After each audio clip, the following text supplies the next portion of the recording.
You have done some paranormal books as well, haven't you? Outside of the UFO genre. Yeah, I have. I've kind of done a broad research into the paranormal because what I found was, initially investigating UFOs, a lot of people were having other kinds of paranormal experiences, you know, particularly ghosts. It kind of branched out from there to out of body experiences. Let's see, precognition, psychic stuff, Bigfoot, cryptozoological creatures, near-death experiences. And it all kind of sort of rolled out together in a way that made me realize that, in a sense, some of this stuff is definitely connected.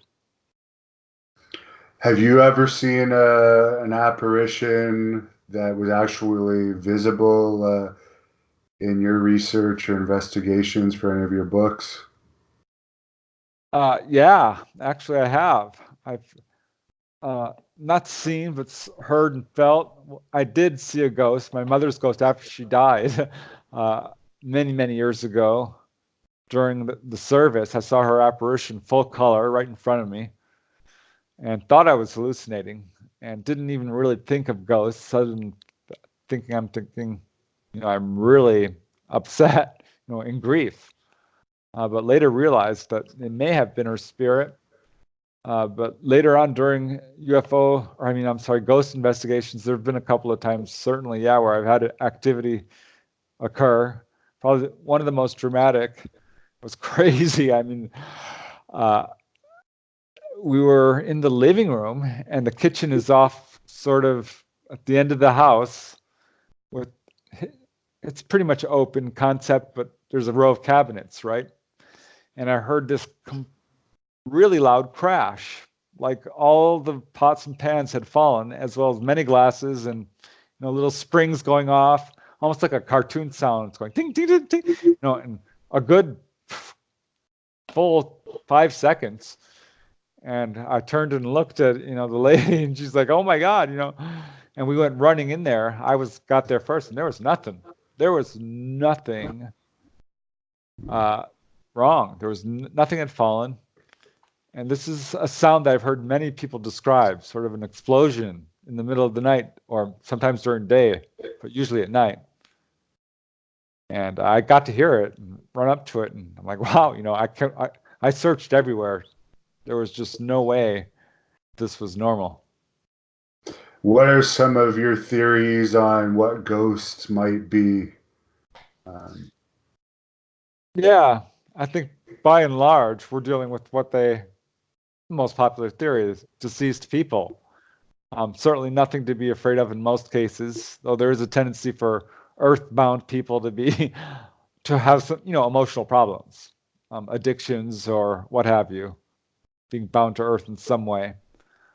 But I think by and large, most cases are that. However, there are a lot of cases where, say, a murder has happened or some really emotional event, which kind of imprints it into that area a little bit. And if you're sensitive, or you can pick up on this, and it can replay in a way that looks like it's an actual ghost. And so there's a difference between these things. One's sort of an imprint, and one's sort of a live spirit. And you can tell because imprinted hauntings usually are replays of traumatic events, and the ghost pays no attention to its surroundings, and it's sort of an echo.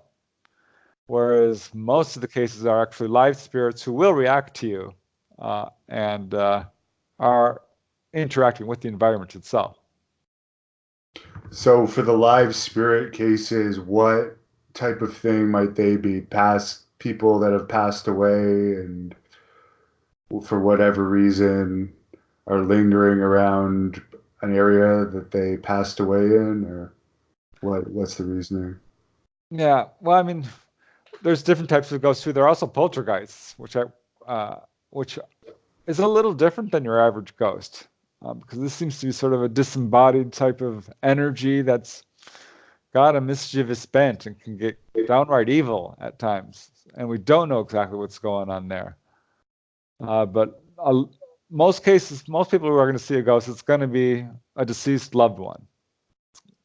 It's going to be someone who has a unfinished business in some way, perhaps a will that needs to be, or money hidden in some way. I've had a couple of cases like that, or people who just want to say hello and let their loved ones know that they're okay. In a number of cases, the people are attached to their home, and see the person will move into a new home, and they'll see the person who used to live there.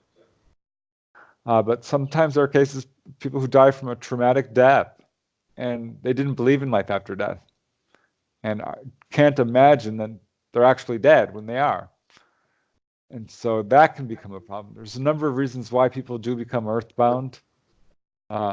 Certainly drugs and alcohol and murderous thoughts and very low level thinking will bind you to this lower level and not allow you to sort of go up to what we would call the heavenly realms or the upper astral planes. I know how this all sounds, but it's based on actual research, and I've had out of body experiences. I've really researched this whole subject in depth. Interesting. So, can you go a little bit further into that theory, that death theory that you're discussing there? You were talking about the upper astral planes. I guess Yeah, that would be ideally where you'd want to go. And what's that? You're just floating around as energy. Or right. what's the theory there? In the 1980s, there was something you might call the near-death movement, in which Raymond Moody published a book, Life After Life, which sold about 100,000 copies a year for many years. Huge bestseller. And it presented these cases of people who had had traumatic experiences and ended up going through a tunnel of light to the other side and met their deceased loved ones. There is life after death. The evidence for it is absolutely overwhelming. I've got a library of all the near-death books. I became really obsessed with it.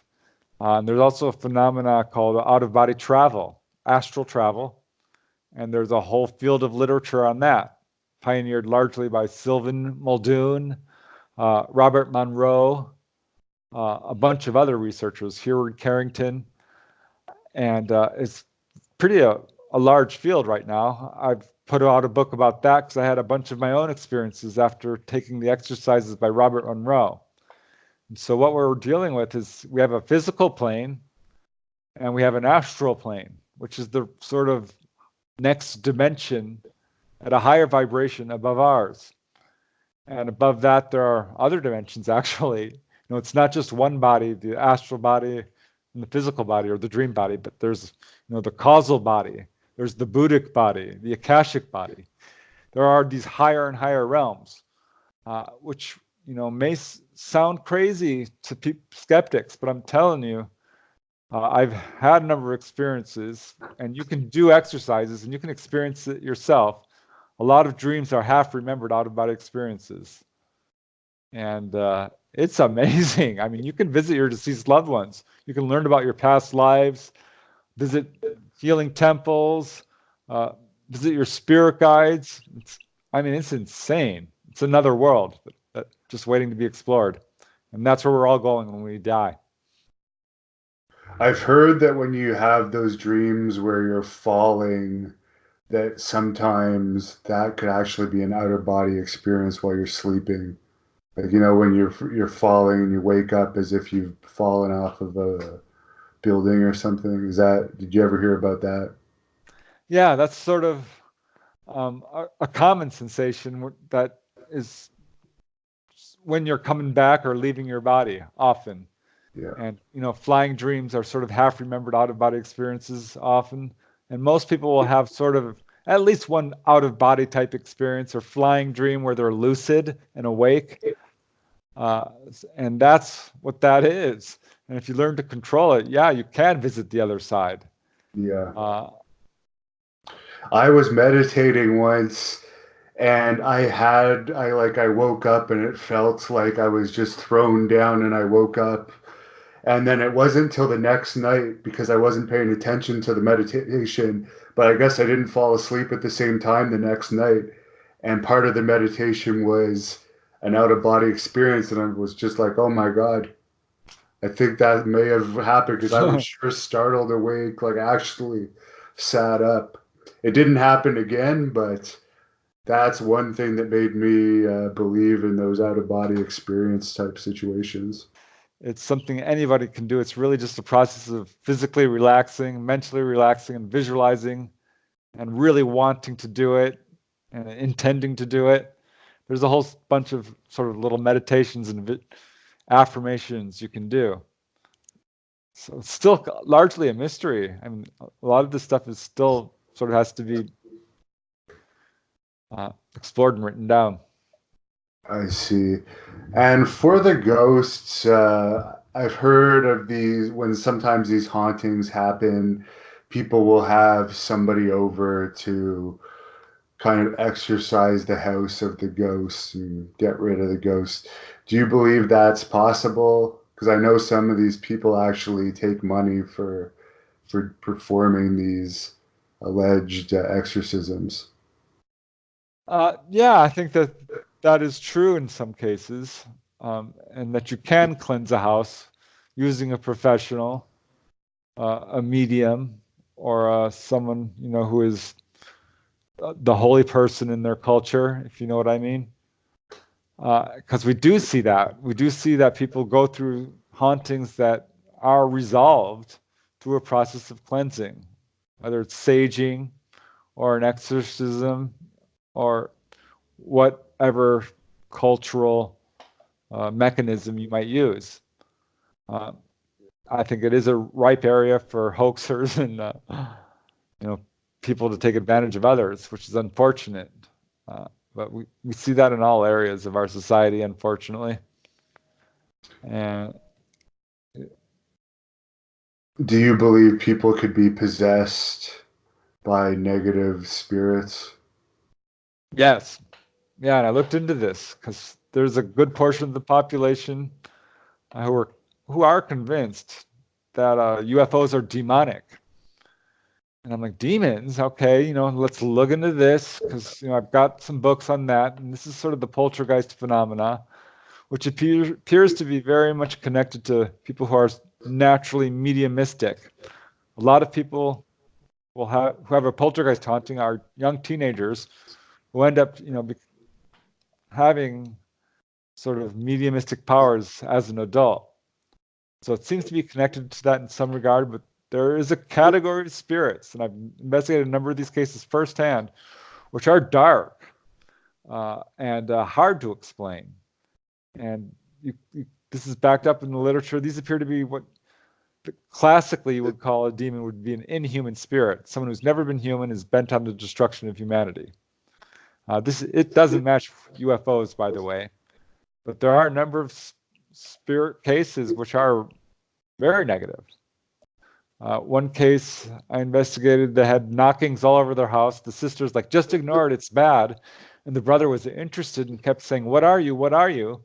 And this thing started knocking more and more in his bedroom. Finally, it was usually on the ceiling. He was in the shower and it came down on the walls. Really freaked him out. He started hearing footsteps. And to make a long story short, he had, all these footsteps walking around and it was crazy. And suddenly this apparition one night comes into his bedroom and it's this big black tall thing, sort of a black shape. And this is what we see in these cases, not your like normal human form. So it's hard to say what this is except some sort of negative force. And he called upon Jesus and Buddha. He wasn't a religious guy, but that seemed to work eventually, and it lifted off of him. And so I've had other cases like that. There was a case in, Van Nuys, California, not far from here, where I lived, where two friends had rented an apartment, had very dark spirits, which came and tried to possess them. And they couldn't breathe, they couldn't move, they could see the pictures of these people in their head, very oily hair and sort of toothless, evil grins, and just awful looking people. So it's hard to say exactly what is going on in these cases. The show Exorcist, the movie, was absolutely based on a real case. I've got the book on it. It's an amazing case involving a boy, actually, which fits the pattern of other cases I've read about and researched myself. So yeah, it does happen. It's pretty rare. It's sort of the result of a poltergeist haunting or a demonic haunting that went all the way to the end. Wow. So, what would be your favorite Halloween movie, Halloween style movie? You're such an expert in the UFO field and the paranormal field. Wonder if you had a favorite. Oh gosh, that's a good question. I hadn't really thought of that. No one's ever asked me that before. The Exorcist did scare me. I have to tell you Yeah, that. that's one of the Um, best ones. that was a good one. Especially, I remember Halloween when it first came out was a good one too. Uh, I don't know. There's been a lot of good movies. I liked Signs. I thought that was pretty interesting. I don't know if you remember that one. I haven't seen that one yet. I might have to look that one up. Yeah, And have you ever had any experience like in your own house with any type of paranormal activity, any of your own residences or family members, perhaps? there was one time when following the death of my mother, that I was really trying to contact her, and I'm like, all right, because I was playing the guitar once, just for myself, and all of a sudden the light flickers, turns up, doesn't flicker, it turns off, and then it turns on. I'm like, wow, that was weird. And so I stopped playing the guitar. I'm like, is there somebody there? I said it out loud. Is there somebody there? And my answering machine, honest to God, makes this very long 3-second beep, which it can't do. It's never done. I don't know how it did it. And I'm like, wow. So, I'm like, that's amazing. And so I'm sort of wondering who's there, thinking maybe it's my mother. I don't know. And I had these brass statues on my toilet, sort of a turtle and other things, which were, fairly heavy. I'm like, all right, if that's you, move those and I'll believe it's you.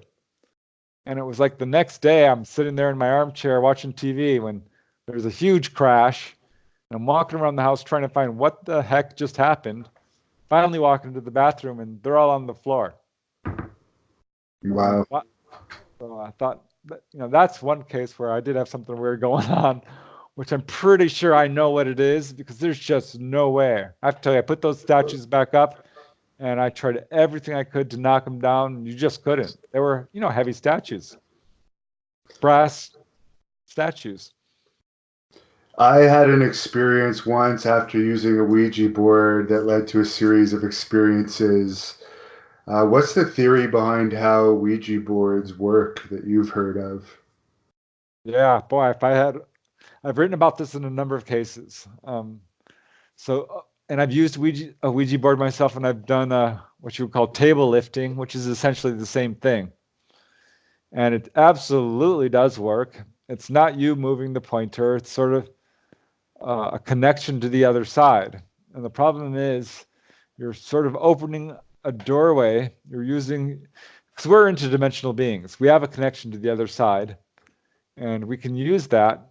And spirits on the other side are able to communicate through a process of the Ouija board. And the problem is we don't know who's coming through. And on the other side, at closest to the physical plane, are a lot of spirits who would be what we might term low level. People who are still addicted, people who have murderous tendencies or are attached to Earth for one reason or another, and don't necessarily have your best interests in mind. Which is why it's generally dangerous to use the Ouija board, and I've got a number of cases where people regret it. There was one case in Santa Monica. These girls decided to just contact Agnes Moorehead from Bewitched, who had died some years earlier, and instead contacted a being who said his name was Bart, and that he was a demon. And as soon as he spelled that out, the dog started barking at something at the top of the stairs, and they ran and they looked up at the top of the stairs, and there was that big, tall, black, dark mass, an apparition, which sent them running out of the house and staying on the porch until the parents came home. And following that, they had some other activity where their names were being called and weird clicks were going through the house. So it's this sort of thing can happen. A lot of people use the Ouija board and they start getting very negative messages. of bad events that'll happen, which sometimes do happen, which brings up the whole cause and effect theory and free will and what is going on here. Hmm. So it can be, not to say that it can't be positive. Jane Roberts, who wrote a series of books about an entity named Seth, became best-selling books and ended up talking a lot about, precognitive dreams and out-of-body experiences and past lives and the spiritual side of humans. She apparently contacted a higher level spirit. But most people, I think, aren't that lucky. So you have to be careful. There are experts who do this, mediums.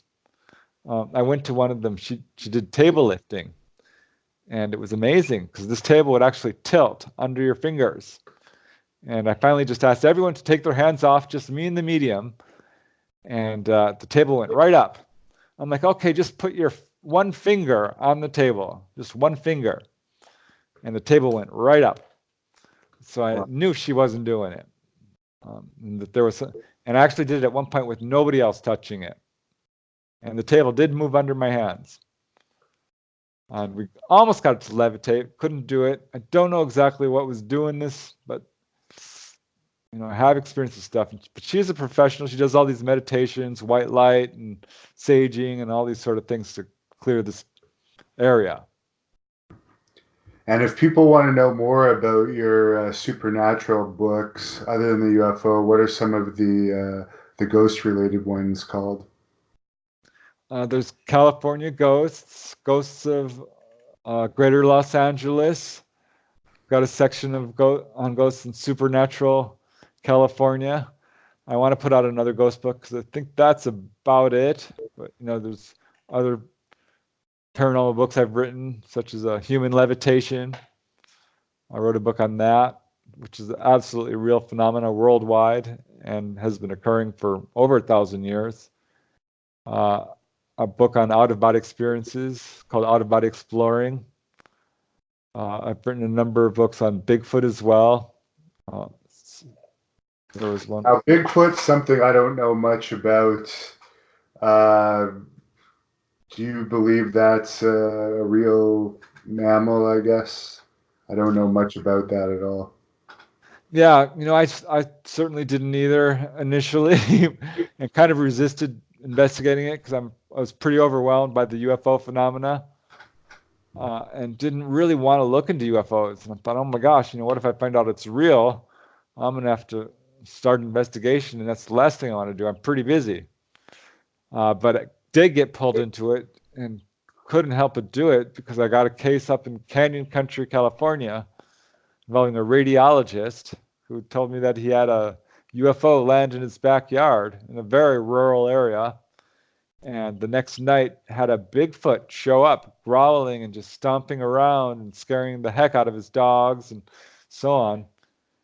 And I'm like, a Bigfoot, okay. And that was the first of a number of Bigfoot cases I started to get drawn into.